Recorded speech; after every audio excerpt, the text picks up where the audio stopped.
Capítulo 1 * El umbral de piedra. Entré al convento una mañana de octubre, cuando el aire parecía afilado y los árboles ya habían dejado caer casi todas sus hojas. El camino que llevaba a la puerta principal era un corredor de polvo entre huertos secos y muros cubiertos de musgo, tan alto que el cielo quedaba reducido a una franja pálida. El portón de madera estaba reforzado con clavos herrumbrosos, y el umbral de piedra parecía hundirse con el peso de los siglos. Yo, Sor Inés, llegaba como novicia. Traía apenas una maleta de tela raída, un rosario de cuentas negras que había pertenecido a mi abuela y una mezcla de miedo y fervor que me ardía en el pecho. Me dijeron que en este convento, Santa Verónica de los Dolores, encontraría la paz, la disciplina, la vida consagrada. Lo que no me dijeron es que también encontraría un silencio tan denso que parecía tener cuerpo propio. El portero, un anciano de manos huesudas y ojos apagados, abrió la puerta sin pronunciar palabra. Me miró de arriba abajo, y con un gesto seco me invitó a pasar. El chirrido de las bisagras fue la primera bienvenida que recibí. El claustro me envolvió con su geometría de piedra. Un patio cuadrado, coronado en el centro por una fuente sin agua, rodeado de arcos grises que se sucedían como un rosario de columnas. Bajo esos arcos corría un viento helado que convertía cada esquina en un eco prolongado. Había geranios mustios en macetas de barro, flores marchitas que parecían gotas secas de sangre contra la calorías. Me condujeron al interior, y allí me recibió la priora, Madre Angélica.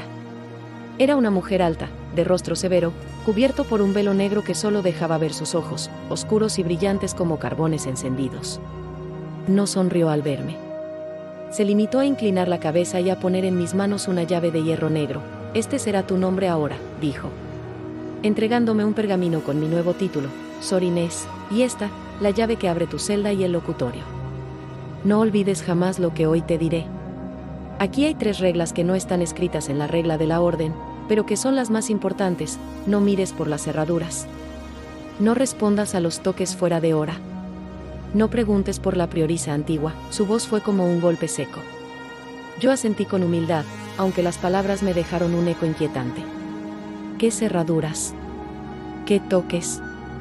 ¿Qué priorisa? Me asignaron una celda estrecha, de paredes encaladas que exhalaban humedad.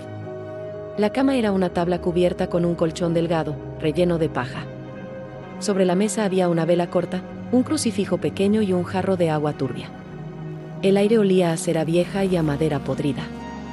Cerré la puerta con la llave que me habían dado. Y el chasquido del hierro resonó demasiado fuerte en la soledad de aquel espacio, esa primera noche. El convento me enseñó que el silencio aquí no es ausencia, es una criatura que respira. Escuché cómo el viento se deslizaba por los pasillos, golpeando las puertas con dedos invisibles. Escuché los crujidos de la madera, como si alguien caminara lento sobre las vigas del techo.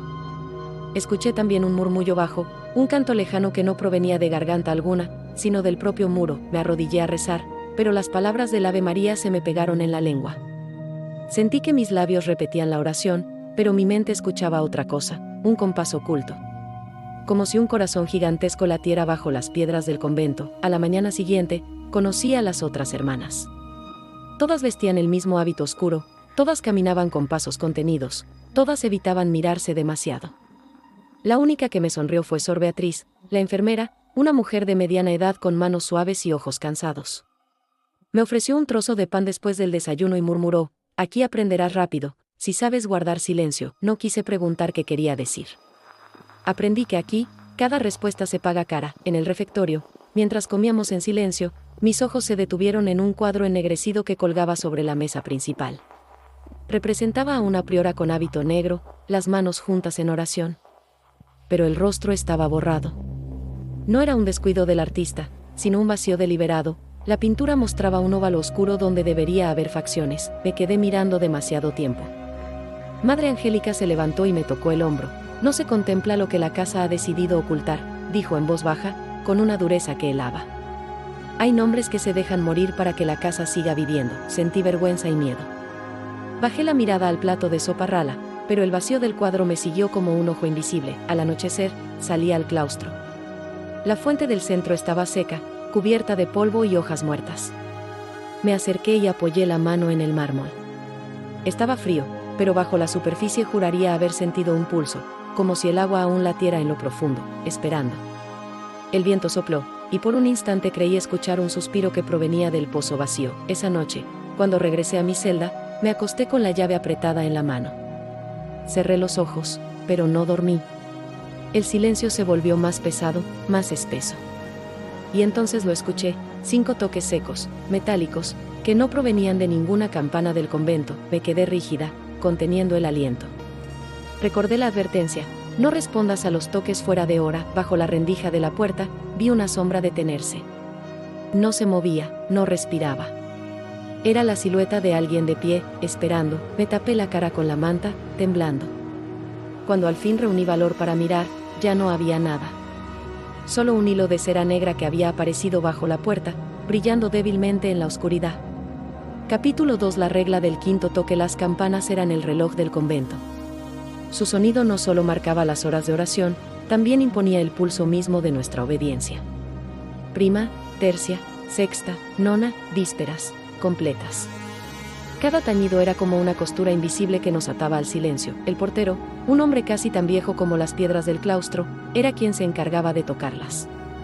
Decían que había nacido en el mismo pueblo, que nunca había salido del convento y que ya no sabía distinguir si el bronce de las campanas sonaba dentro de su cabeza o en lo alto del campanario. Durante el día, sus toques eran firmes y claros, pero en la noche se volvían lentos, casi dolorosos, como si cada golpe arrancara un trozo de su vida.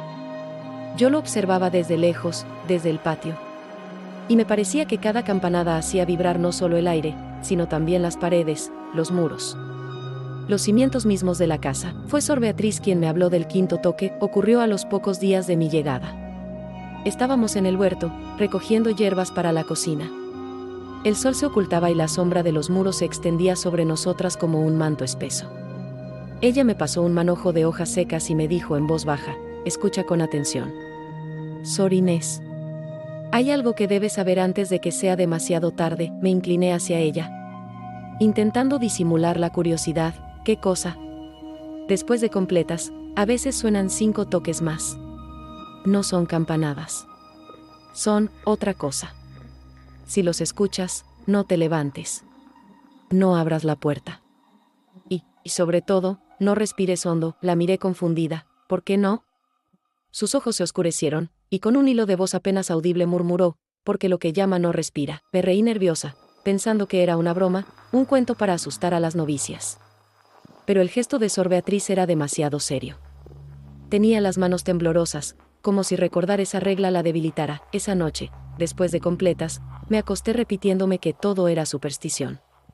El convento estaba en silencio. El aire olía a cera derretida y humedad.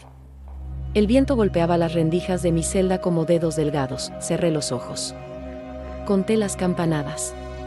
1, 2, 3, 4. El portero había hecho sonar la campana pequeña del corredor, y la rutina parecía cumplirse. Entonces, de pronto, cuando el silencio ya me estaba venciendo, se escucharon 5 golpes secos. No eran campanadas, sino nudillos golpeando el bronce. Mi corazón se detuvo. Abrí los ojos. El sonido venía del pasillo. Alguien estaba allí, llamando, con un ritmo pausado que parecía golpear directamente en mi pecho. 1, 2, 3, 4, 5. Recordé las palabras de Beatriz: no respires hondo. Me cubrí la cara con la manta y contuve el aire. Los pasos comenzaron. No eran pasos humanos. No eran firmes ni regulares. Era más bien un arrastre, un roce de tela sobre piedra. La sombra bajo mi puerta se ensanchó. El resplandor de la vela tembló como si el aire hubiera cambiado de dueño. Permanecí inmóvil. La sombra no se movía. Solo estaba allí, esperando. Pasaron segundos que parecieron horas. Entonces escuché un murmullo. No era voz, sino un roce como de hojas secas cayendo sobre agua. Un sonido que no pertenecía a ninguna garganta humana. Me quise persignar, pero la mano se me quedó rígida. El silencio me apretaba la cabeza. Cuando por fin reuní valor para mirar bajo la manta, la sombra ya no estaba. Solo un hilo de cera negra, delgado como un cabello, se deslizaba desde la rendija de la puerta hacia adentro. La vela parpadeó y se apagó sola. Me quedé en la oscuridad absoluta, temblando, con la llave de hierro apretada en la mano. Al amanecer, fui al claustro con los ojos hundidos por no haber dormido. En la fuente seca, encontré otro hilo de cera negra, enrollado sobre sí mismo como una serpiente. Sor Beatriz pasó junto a mí y me susurró sin detenerse: Ya sabes que es cierto. Capítulo 3. El locutorio. Si el claustro es el corazón de la casa, el locutorio es su única boca. Todo lo que el mundo quiere decirnos entra por esa reja. Todo lo que la casa quiere callar se queda en sus piedras. Me lo asignaron a la semana de mi llegada, 2 tardes por semana. Como si quisieran probar hasta dónde aguantan mis manos sosteniendo silencios, la primera vez que abrí su puerta. La llave de hierro se me quedó pegada un segundo al frío del bocallave, como si la casa tuviera lengua. Dentro olía a madera vieja, tinta seca y a esa clase de polvo que no flota, se posa. El polvo de las palabras que nunca se dijeron. 6 sillas de respaldo recto, una mesa dispuesta a la mitad, el crucifijo clavado a una pared tan blanca que hacía doler los ojos. La reja, tupida, separaba nuestro lado del mundo, barras verticales con una cruz en el centro, remachadas con cabezas de clavo que parecían ojos ciegos. Me senté. Aprendí el ritual, abrir libros de registro, preparar el tintero por si había que tomar nota, encender una vela aunque hubiera luz, porque en el locutorio la llama es reloj y testigo. El portero me enseñó a mover el cerrojo de la ventanilla baja, por donde pasan pan, vendas o correspondencia, con cuidado. Para que no suene a golpe sino a permiso, la tarde caía oblicua, llenando de ámbar el polvo suspendido. Afuera, tras la reja, la galería empedrada daba a la calleja que bordea el convento. No la vemos, la sabemos por el rumor distante de pasos que nunca llegan del todo, y por un olor húmedo a hoja podrida que no consigue entrar. Nunca entra.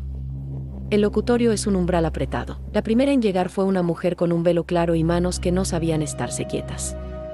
No le vi la cara, solo los nudillos y la forma en que se tocaba el anillo una y otra vez, girándolo hasta poner la piedra hacia la palma.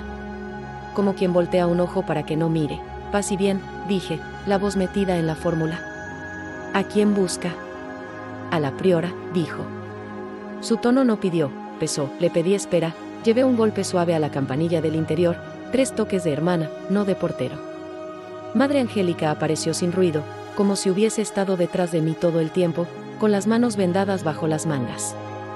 Siempre lleva las palmas cubiertas, lo noté desde el primer día, vendas finas, renovadas.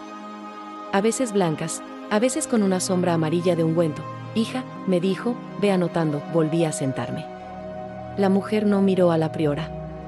Miró la reja. Hablaba al hierro, traigo oración. Y memoria. Madre Angélica se mantuvo a un paso, sin acercarse demasiado al borde de la sombra donde empieza el mundo. A mí me pareció que la reja encogió 1 milímetro, o quizá fue el aire que se retiró por pudor. No vendemos misas, dijo la priora. Lo sé, contestó la mujer. Pero ustedes sí guardan cosas. Silencio. La vela hizo un ruido de insecto quemándose, aunque no había insectos. En mi cuaderno, la pluma esperaba una palabra inicial que no llegaba. La mujer giró otra vez el anillo, hasta marcarse un semicírculo bajo la piel. Hable claro, pidió Madre Angélica. Que sabe cortar telas sin tijera. Vengo a decir un nombre, respondió, porque si no se lo traga el pozo. Sor Úrsula. No sé si fue mi respiración la que hizo parpadear la llama o la de la priora. No la de la mujer. Ella respiraba como respiran quienes han aprendido a hacerlo sin ruido, por miedo a despertar a los que duermen de pie. El nombre cayó en el locutorio como una piedra en agua sin agua. ¿Tardó en hacer ruido? Cuando lo hizo, no fue chapoteo, sino campana pequeña. 5 nudillos en bronce, sonando adentro de mi costado. La pluma se me resbaló entre los dedos. Madre Angélica apoyó la mano vendada en la mesa. El vendaje dejó un olor leve a cera y hierba machacada. No pronunciamos ese nombre, dijo. Ustedes no, corrigió la mujer. Pero a veces la casa lo pronuncia sola. ¿No han oído, después de completas? No hubo respuesta. La priora elevó apenas la barbilla, gesto que en ella equivale a un golpe. Yo bajé la vista al cuaderno para fingir una anotación. La tinta, sin que tocara la pluma, se movió como si algo la aspirara hacia abajo. Dibujó un círculo imperfecto. Un pozo. Puse el dedo y manché la yema. ¿Qué quiere?, preguntó Madre Angélica. La mujer por fin miró, al crucifijo primero, luego a la reja, por último al suelo de nuestro lado, como si viera a través del muro. Su voz cambió, como si hablara desde más lejos. Recordar dónde quitaron las calorías. Y dónde la van a volver a poner. Entonces sacó de su velo un pañuelo doblado. No lo pasó por la ventanilla. Lo dejó sobre el filo exacto donde la reja toca la mesa, como quien deja una criatura en su cuna y no la empuja más. El paño estaba húmedo. El borde de la humedad dibujaba, otra vez, un círculo. Quise tomarlo. Madre Angélica me detuvo con un gesto. Ella lo cogió, a través de la tela de la manga, sin tocarlo con los dedos vendados. Lo desplegó, era un lienzo vulgar, con flores bordadas por una mano impaciente. En el centro, la humedad formaba un mapa de manchas, un patio, una cruz, tablas, una cuerda. El círculo respiraba. No necesitamos esto, dijo la priora. No ustedes, repuso la mujer. Ella, yo no dije, ella. La mujer sí. Tocar el pronombre en ese lugar fue como pasar la lengua por un diente roto. Madre Angélica cerró el pañuelo, lo colocó en mi mesa como se coloca una reliquia que conviene negar, y dio un paso al frente. No vuelva, ordenó. No me iré, sonrió la visitante, sin mostrar dientes. Yo no estoy aquí, entonces supe que la sombra de su velo no correspondía a la luz. El ángulo era imposible, la vela estaba a mi izquierda, y sin embargo, el velo proyectaba la sombra hacia donde no había nada.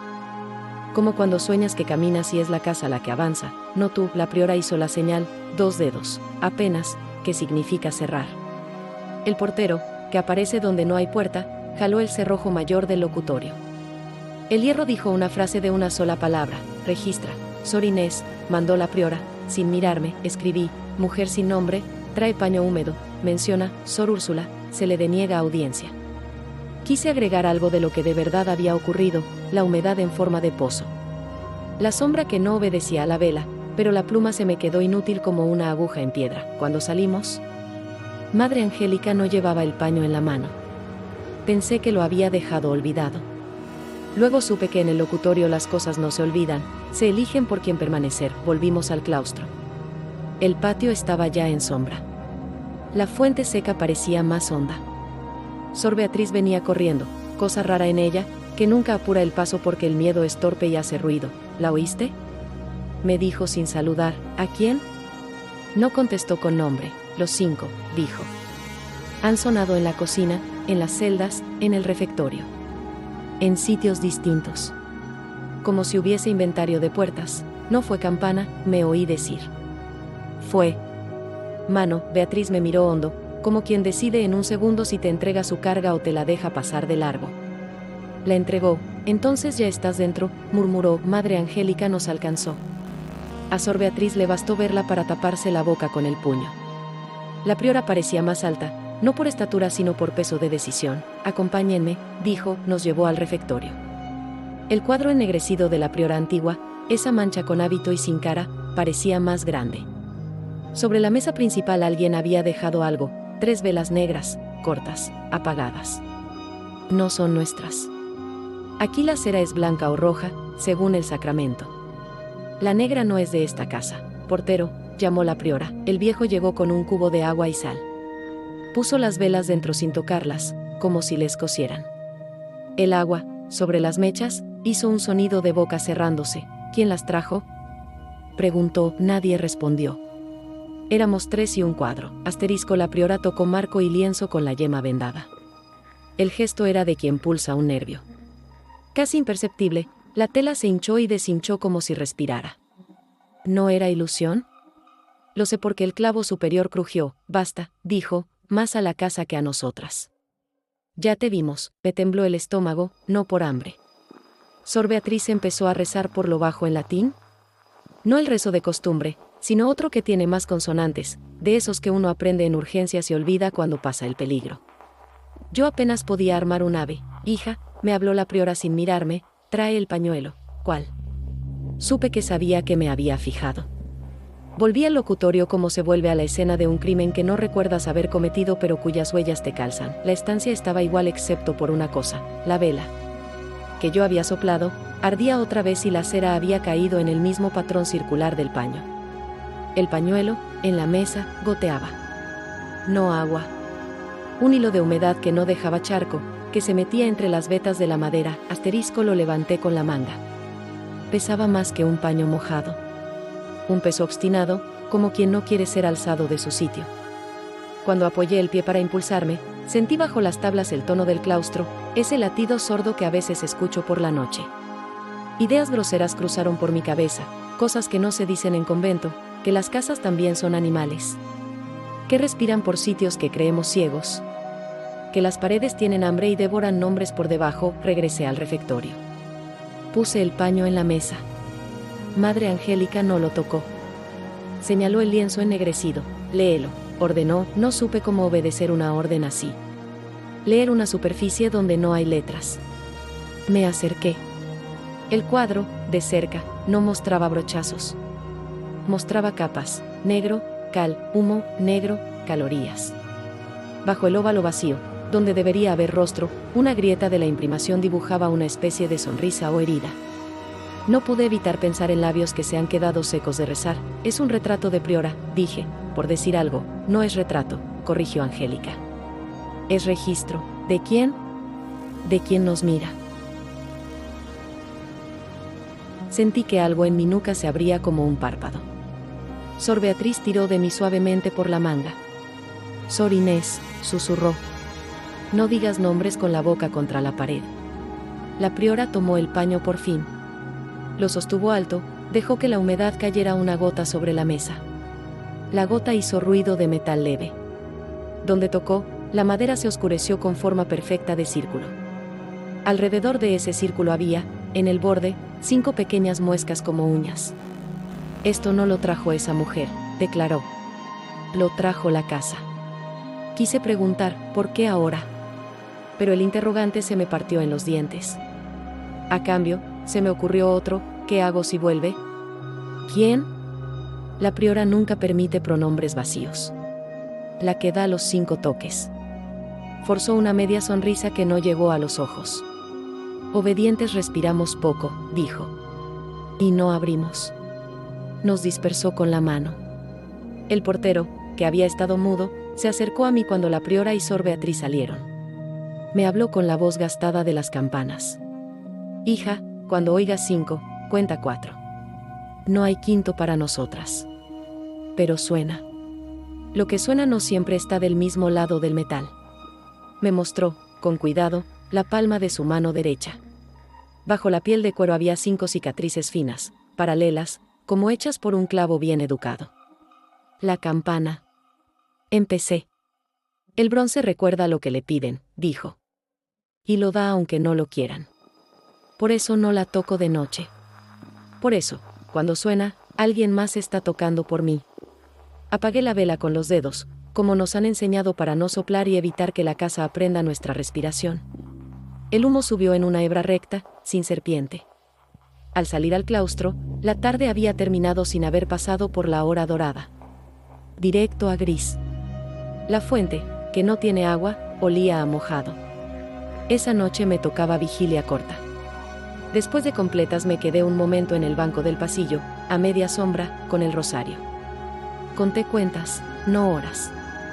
En el mural del refectorio, al otro lado de la pared, escuché, claro como a través de carne, un raspar mínimo, insistente. La casa escribe, había dicho Beatriz. Sentí deseo de poner la oreja al muro. La regla prohíbe mirar por cerraduras, no escuchar paredes. Me acerqué. El yeso estaba tibio. Entonces sonaron. 5. No la campana grande, no la pequeña del corredor. Algo más íntimo, metal golpeado con los nudillos desde dentro de mi pecho. 1, 2, 3, 4, 5. El pasillo no cambió.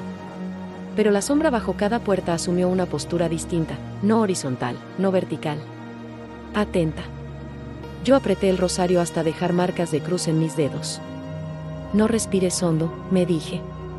No cuentes 5. Me levanté. Di 4 pasos. En el quinto, se me durmió medio pie. Me quedé clavada, clavito en tabla vieja. La rendija de mi puerta dejó salir un hilo de cera negra que yo no había encendido. No entró. Salió.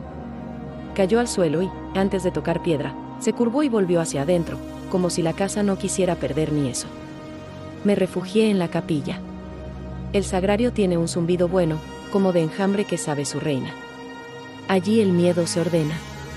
Rezaba sin hacer ruido, no por reverencia sino por estrategia, cuando el portero pasó por la puerta con su linterna. Me vio, no se extrañó. Hay noches, dijo, en que les gusta hablar con las que aún no han dado palabra. No les respondas hasta que la des. ¿Y si ya la di? Entonces responde con piedra. Apoyó su mano de cicatrices en mi coronilla, breve, y se fue. No supe si me bendecía o me inventariaba. Volví a la celda con la certeza de que el siguiente aliento podía ser observado. Metí la llave. El hierro estaba caliente. Al girarla, el mecanismo hizo un sonido de dientes que se reconocen. En mi mesa alguien, yo, había dejado el pañuelo húmedo. No olía a moho. Olía a fuente. ¿Cómo había llegado? Lo extendí. La humedad ya no era un círculo. Era un rostro sin rasgos, un óvalo más pálido dentro del paño, y en los bordes, 5 muescas como si hubiesen querido fijarlo con uñas al tejido. Entendí algo sin saberlo. Aquí, los nombres se pegan y despegan de las caras como sellos postales mal lamidos. Me acosté sin apagar la vela. El sueño se hizo trozos que no encajaban. Cuando desperté, el paño estaba seco, pero el dibujo había quedado. Lo doblé, lo guardé bajo el colchón. La casa, que quizá me había visto hacerlo, no protestó en voz alta. Al amanecer, el refectorio nos recibió con su cuadro más negro, menos mudo. Madre Angélica pasó lista con los ojos. Sor Beatriz me tocó el codo por debajo de la mesa y, sin mover labios, dijo: «Hoy te enseñaré que no se toca». Yo asentí. Había comprendido que la obediencia en esta casa se mide menos por lo que hacemos que por lo que dejamos intacto. Afuera, los gorriones golpeaban el aire. Dentro, las paredes esperaban. La campana de prima sonó limpia. Fui a mi puesto en el locutorio con el pulso aprendido. Al cruzar el umbral, la luz se detuvo un momento en el aire, como si el hierro de la reja la filtrara por hábitos. Abrí el libro. La página siguiente estaba escrita con una letra que no es de nadie de nosotras, Sor Úrsula. Ni fecha, ni firma. Solo el nombre, entero, inclinado hacia abajo, como si estuviera bajando por una cuerda. No llamé a nadie. Cerré el libro. Puse encima el crucifijo. Y me quedé sentada respirando poco, como nos enseñan cuando la casa pregunta. Capítulo 4. La historia de Sor Úrsula. El convento respira distinto cuando cae la noche. Durante el día, la piedra se siente pesada, fija, casi muerta. Pero cuando el sol desaparece tras los muros, el claustro cobra un pulso que se mete en las venas. Es un palpitar que no se escucha con los oídos, sino con el estómago. Esa noche lo sentí más fuerte que nunca, como si el piso quisiera sacudirse bajo mis pies. Después de completas, Sor Beatriz me buscó en la enfermería. Su rostro estaba pálido, y las arrugas alrededor de sus labios parecían más profundas, como si la piel llevara días sin descanso. Cerró la puerta tras de sí y me hizo seña de guardar silencio. Solo cuando estuvo segura de que nadie escuchaba, habló en voz baja. «No es la primera vez que el nombre aparece escrito», dijo. «¿Cuál nombre?». Pregunté, aunque lo sabía. «Sor Úrsula». Ese nombre cayó como plomo en mi pecho. Desde el locutorio me venía rondando en sueños, repitiéndose en los golpes de la campana, dibujándose en el pañuelo húmedo. «¿Quién fue?». Pregunté con un hilo de voz. Beatriz respiró hondo. Sus manos jugaban con un frasco de tintura de yodo, dándole vueltas sin abrirlo. «Fue priora de esta casa. Hace mucho. Antes de que tú nacieras, antes incluso de que yo entrara al convento. Todas sabemos fragmentos, porque la historia se transmite en susurros». Como si nombrarla demasiado fuerte abriera otra vez la herida, me incliné hacia ella. «Dime». Beatriz tragó saliva. Y sus ojos se movieron como si vigilara las paredes. Hubo una sequía terrible. No llovió durante 3 años. La tierra se abrió, los campos murieron, la gente del pueblo caía como moscas. Traían cadáveres a la puerta del convento, rogaban que los enterráramos porque en el cementerio ya no cabían. Las campanas doblaban día y noche, hasta que se rajó una. El frasco de yodo tintineó contra la mesa. Sor Úrsula era priora entonces. Una mujer fervorosa, de oración constante. Cuentan que salía cada noche al patio central, descalza, y rezaba horas frente a la fuente seca, pidiendo lluvia. Y un día, hizo una promesa. «¿Qué promesa?». Pregunté, aunque ya me ardía en la lengua. Beatriz me miró fijo. Dijo: «Señor, si necesitas un rostro para mirar de nuevo esta tierra, quítame el mío. Llévalo contigo, y devuélvenos el agua». Me persigné, temblando. «¿Y llovió?». «Llovió», dijo Beatriz, con un brillo extraño en los ojos. Llueve siempre cuando alguien entrega más de lo que tiene. Llovió hasta inundar el claustro. El pueblo se salvó. Pero al amanecer, cuando buscaron a Sor Úrsula, no la encontraron, guardó silencio, y en la enfermería solo se escuchó el gotear del agua en una tinaja. ¿Qué pasó con ella? Insistí. Dicen que en el centro del patio encontraron un pozo abierto. Nadie sabía que estaba allí. El agua subía hasta el borde, pero no era agua clara, era oscura, espesa, como si guardara reflejos que no eran del cielo. Sobre el brocal, su velo. No había cuerpo. Y en la campana pequeña aparecieron 5 marcas, como arañazos de uñas. Me cubrí la boca con las manos. ¿Y la enterraron? La sellaron, corrigió Beatriz. Cubrieron el pozo con cal y tablones, levantaron una cruz de hierro encima. Dijeron que era un sacrificio aceptado. Pero las noches siguientes comenzaron los 5 toques. Y desde entonces, nadie pronuncia su nombre en voz alta. La vela chisporroteó como si confirmara la historia. Entonces, dije, temblando, ¿es ella la que toca? Beatriz bajó la mirada. No preguntes. Aquí hay cosas que es mejor no preguntar. En ese momento, un golpe seco resonó en la puerta de la enfermería. No 1, no 2, 5. Los 2 dimos un salto. Beatriz me agarró la mano con fuerza. No respires, susurró. La sombra bajo la puerta se extendió como tinta derramada. No se movió. Solo estaba allí, esperando. Pasaron segundos eternos. Luego, lentamente, la sombra se retiró, como absorbida por el suelo. El pasillo volvió a estar vacío. Beatriz me soltó la mano, pero aún tenía las uñas marcadas en mi piel. Ahora ya sabes demasiado, dijo, con voz rota. Y lo que se sabe, aquí, siempre tiene un precio. Capítulo 5. Los pasos bajo el claustro. El convento está hecho de piedra, pero por las noches parece madera, cruje. A veces es el viento, otras veces son ratas que se deslizan entre las grietas. Pero esa noche supe que el sonido no era ni viento ni animal. Eran pasos. Había aprendido, en mis pocas semanas, que cada cosa en la casa tiene su propia música. El roce de los hábitos contra la piedra suena como un suspiro largo. Las sandalias de las hermanas golpean con un ritmo cansado pero humano. Incluso el andar de Madre Angélica, seco y firme, tiene cadencia de campana. Pero lo que escuché aquella madrugada no era ninguno de esos, era un caminar que no pesaba. No hacía eco. Era como si la piedra misma lo aceptara, como si no hubiese diferencia entre el muro y esa cosa que se movía dentro. Estaba en mi celda, medio dormida, cuando el ruido comenzó. Primero un arrastre suave, luego pasos lentos, pausados, que se detenían siempre bajo cada arco del claustro, como si alguien rezara mirando hacia arriba. Entre cada tramo, silencio absoluto. Yo contaba, 1, 2, 3, 4. El quinto siempre llegaba más tarde. No pude resistir la tentación. Me levanté, con la vela encendida, y abrí apenas la puerta de mi celda. El pasillo estaba vacío, pero el aire olía distinto, húmedo, como si alguien hubiera abierto un cántaro de agua estancada. Me incliné un poco más, y lo vi. Allí estaba. Una silueta alta, cubierta por un velo negro que arrastraba contra el suelo. No tenía rostro. Donde debía estar la cara solo había un óvalo de oscuridad, como una herida de humo. Caminaba despacio, deteniéndose bajo cada arco, apoyando una mano en la pared. Esa mano no era de carne, era un borde, un contorno borroso, como si la piel se hubiese quedado en otra parte. Me llevé la mano a la boca para no gritar. La vela tembló en mi mano. La sombra se detuvo frente al cuadro ennegrecido del refectorio. Allí donde debería haber un rostro pintado, la ausencia de la pintura y la ausencia de la aparición parecieron reconocerse, como 2 espejos vacíos. Entonces levantó la cabeza hacia el lienzo. Aunque no tenía ojos, supe que estaba mirando.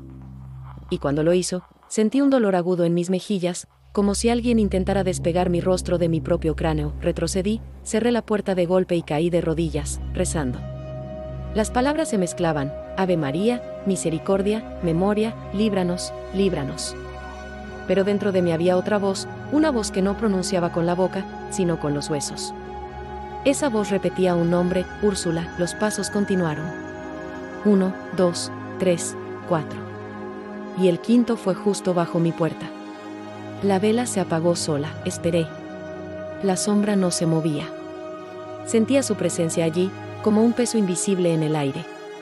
Y entonces, 5 golpes suaves resonaron en la madera de la puerta, no con puño, sino con uñas. No respondí. No respiré hondo. Me quedé inmóvil hasta que el silencio volvió a apoderarse del convento. Al amanecer, abrí la puerta. El pasillo estaba vacío, pero en el suelo había 5 marcas alargadas, como si alguien hubiera arañado la piedra. Capítulo 6. El pozo cegado. En la Cuaresma, el convento se dedica a revisar sus huesos, limpiar grietas, raspar cal, reforzar muros. Es una liturgia distinta, hecha con manos y herramientas en lugar de cantos. A mí me asignaron el patio central. Me entregaron una espátula oxidada y me ordenaron rascar la cal vieja de las paredes. El sol caía frío, pero el trabajo hacía sudar. Cada golpe levantaba polvo blanco que se me pegaba en la piel como harina. Al rascar junto a la fuente seca, el sonido cambió. Ya no era piedra contra piedra, sonó hueco, profundo, como si detrás hubiera algo oculto. Me detuve. Pasé la mano. La cal estaba abultada, más fresca que el resto. Llamé a Sor Beatriz, que trabajaba cerca. Ella vino, y su cara se puso lívida. Aquí no, susurró. No sigas. ¿Por qué? Pregunté, aunque ya presentía la respuesta. Beatriz miró alrededor, asegurándose de que nadie escuchara. Ese lugar, el corazón me dio un vuelco. ¿El pozo? Asintió, sí. Aquí lo sellaron. Me arrodillé y raspé un poco más, desobedeciendo su advertencia. La espátula arrancó un pedazo grande de cal, y apareció el borde circular de ladrillo. Rojo, húmedo, respirando como si llevara siglos esperando, sentí un frío subir desde la tierra hasta mis rodillas. Beatriz me arrancó la espátula de las manos y la tiró lejos. No lo toques. Me gritó en un susurro desesperado. Cada capa de cal es una oración. Y tú estás borrando las oraciones con tus manos. Madre Angélica apareció entonces. No sé cómo, pero siempre llega en el momento exacto. Nos miró a las dos, y sus ojos eran más duros que nunca. ¿Qué ocurre? Beatriz se adelantó. Sor Inés encontró el borde. La priora cerró los ojos un instante, como si aquel simple hecho fuera una carga que le añadía años. Luego levantó su bastón y golpeó el suelo 3 veces. El portero apareció, arrastrando los pies, con un mazo de madera. Cubran esto de nuevo, ordenó Angélica. Tablones, clavos y una cruz encima. El portero obedeció. Puso los tablones sobre el círculo, los clavó con torpeza. Cada golpe resonaba como si alguien respondiera desde abajo. Al tercer clavo, todos escuchamos un ruido distinto, 5 golpes suaves, no eco, sino respuesta. Me persigné con el corazón en la garganta. El portero sudaba. ¿Escucharon? Murmuró. Nada hemos escuchado, sentenció la priora. Colocaron la cruz de hierro sobre los tablones, y el portero la amarró con una cuerda gruesa. Pero mientras tensaba el nudo, se oyó otro golpe, más profundo, desde las entrañas de la tierra. 5. Claros. Lentos, el portero me miró. Sus labios temblaban. El 5.º toque. Susurró. Madre Angélica lo interrumpió con voz de acero. Calla. No lo llames, nos hizo retirarnos. Yo caminé de espaldas, incapaz de quitar la vista del lugar. El círculo parecía palpitar bajo los tablones, como si respirara. El aire se llenó de un olor espeso, húmedo, a agua guardada demasiado tiempo. Esa noche, cuando cerré la puerta de mi celda, el olor seguía conmigo. Me costaba respirar. Soñé que el pozo se abría solo, que del agua oscura emergía un velo empapado, y que 2 manos invisibles intentaban arrancarme la cara como si fuese una máscara de cera. Desperté empapada en sudor. Bajo mi puerta había caído un hilo de agua turbia, y en la campana del corredor, sin que nadie la tocara, sonaron 5 nudillos. Capítulo 7. Maitines de las 3:13. En el convento todo tiene su hora, y cada hora su peso. Pero hay una franja que no está escrita en ninguna regla, las 3:13. Las hermanas le llaman el hueco. A esa hora el aire cambia, la casa se encoge y todo lo que se guarda detrás de la piedra despierta para mirar. Me despertó un toque. No campana, no madera, sino algo más íntimo, como si alguien hubiera golpeado mi pecho desde dentro. Me senté en la cama, con el corazón latiendo a destiempo. Miré la vela, apagada desde la medianoche. La oscuridad era absoluta, pero no vacía, estaba llena de una respiración que no era mía. Entonces llegaron los golpes. 5. No sobre la campana del corredor, sino sobre mi puerta. 1. Separado. 2. Más suaves. 3. Como un roce de uñas. 4. Apenas un susurro de madera. Y el 5.º. Profundo, como si golpearan desde dentro de la celda. Sor Inés, dijo una voz, no era voz humana. Sonaba como agua gorgoteando en un pozo hondo, como si las palabras hubieran viajado a través de litros de humedad antes de llegar a mí. Me quedé paralizada. Recordé lo que me habían advertido, no respires hondo, no respondas. Pero mi cuerpo no obedecía. La garganta se me abrió sola. ¿Quién eres?, pregunté sin querer, y en cuanto salió la pregunta me mordí los labios. El silencio que siguió fue tan denso que me dolieron los oídos. Después, la puerta respiró. Sí, respiró. La madera se hinchó hacia adentro, como un pulmón de carne. Me levanté temblando. Mis pies descalzos tocaron el suelo frío. La llave estaba en la mesa.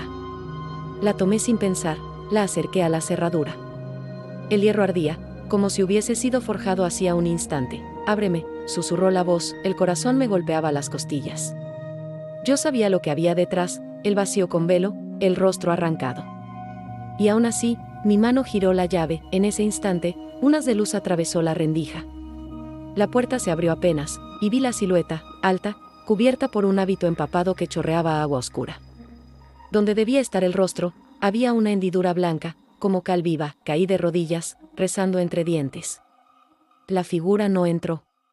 Solo se inclinó hacia mí, y sentí un frío húmedo sobre mis mejillas, como dedos invisibles despegándome la piel. «Lo que me diste», susurró. Entonces, una lámpara de aceite iluminó el pasillo. Era Madre Angélica. Su luz atravesó la silueta, que se deshizo en sombras múltiples contra las paredes.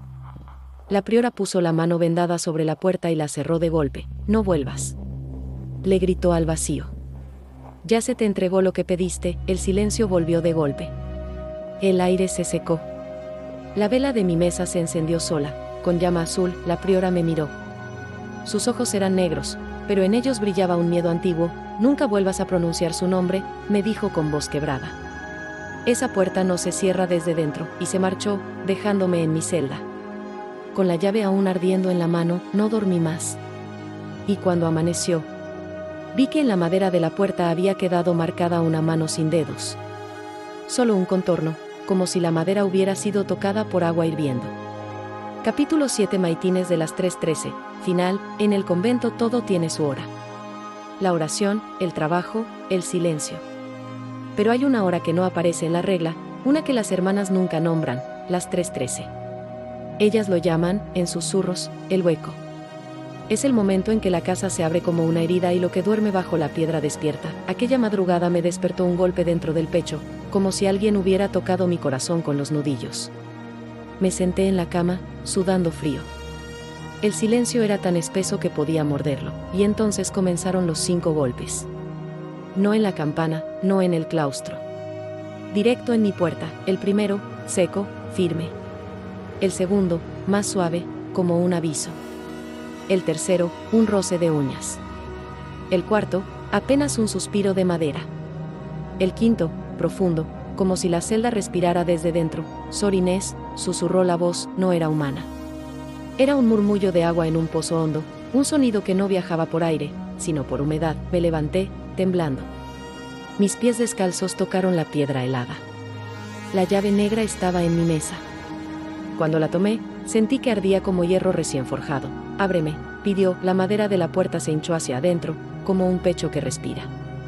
El olor a cal húmeda llenó mi nariz. Mis dedos giraron la llave contra mi voluntad. El cerrojo cedió con un chasquido que pareció de huesos quebrándose. La puerta se abrió apenas. Afuera estaba la silueta. Alta, cubierta de hábito negro empapado, que chorreaba agua turbia sobre el suelo. Donde debía haber un rostro había un vacío blanco, una hendidura brillante como cal viva.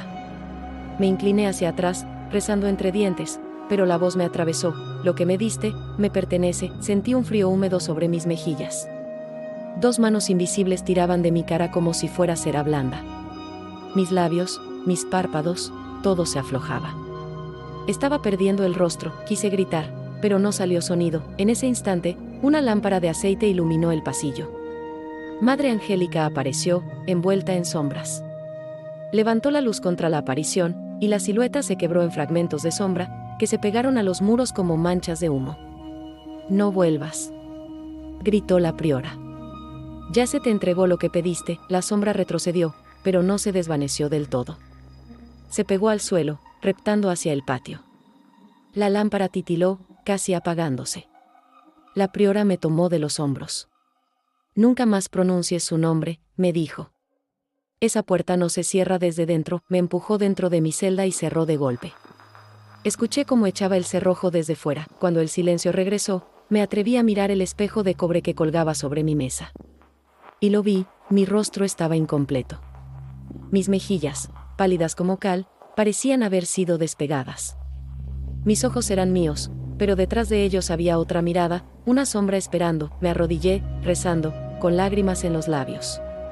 Afuera, en el patio, resonaron 5 golpes en la campana pequeña. 1, 2, 3, 4, 5, y comprendí la verdad. Yo era ya parte de la historia de Sor Úrsula. El convento guarda sus nombres como guarda sus paredes, unos se levantan, otros se borran, pero todos siguen ahí, respirando bajo las calorías. A las 3:13, cada noche, los pasos vuelven a recorrer el claustro. Ahora sé de quién son. Y cuando alguien nuevo llegue, como yo llegué una vez, también escuchará los 5 toques, y entonces, el hueco pedirá a otro rostro. Epílogo narrado. Dicen que en el convento de Santa Verónica de los Dolores, si te despiertas a las 3:13, no respires hondo, no abras la puerta, y sobre todo, no respondas a los 5 toques. Porque lo que golpea no busca entrar, busca salir.